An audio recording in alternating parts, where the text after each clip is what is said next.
26 সালে যে নতুন নিয়ম হয়েছে জানেন না? হ্যাঁ, বিড়ি খাওয়া যাবে না। হ্যাঁ, জানেন না? ভিডিওটা বাদ দিয়ে ফেলাবো বানানি। না না, বিড়ি খাওয়াই যাবে না, বানাই লোক বানাই, কিন্তু আপনার খাওয়া যাবে না, বিড়ি কোনোভাবেই খাওয়া যাবে না। এটা জানেন না নতুন নিয়ম? মামলা মামলা হয়ে যাবে, এটা জানেন না? হ্যাঁ, হ্যাঁ তাহলে কি বিড়ি খাওয়া যাবে? না বিড়ি খালি চরম ক্ষতি না? ক্যান্সার হয় তাহলে খাওয়া যাবে বিড়ি? না। আপনার তো ওপেনে বসতে বিড়ি খাচ্ছেন, আমরা দেখতেছি যে কিরা বিড়ি খায় না খাই এটা দেখতেছে। তাহলে কি বিড়ি আপনি রাখছেন, খাওয়া দেন, খাওয়া যাবে না বিড়ি? টুকটানটা দিলেই খাওয়া দিচ্ছেন, হ্যাঁ বিড়ি খাওয়া যাবে না, বুঝছেন? এই বয়সে বিড়ি খেলে তো রোগ ব্যাধি আরো বেশি ধরবে। রোগ তো এমনি, রোগ এমনি। বিড়ি খাওয়া ঠিক না, বুঝছেন? যেটুকু আছে আরো আরো 10 বছর বাঁচবেন, সেটুকু বাঁচবেন না তো। এটা ঠিক। তাহলে সিগারেট খাওয়া যাবে, বুঝছেন?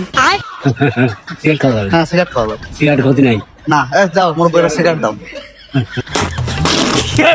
সিগারেট খাওয়া যাবে, কোনো সমস্যা নাই, কিন্তু বিড়ি ধরা যাবে না, বুঝছেন? সিগারেট তো মেলা উপকার, জানেন না? হ্যাঁ, মুখ আর দেখি এক সিগারেটে হাফ কেজি দুধের কাজ করে, 1 কেজি আপেলের কাজ করে।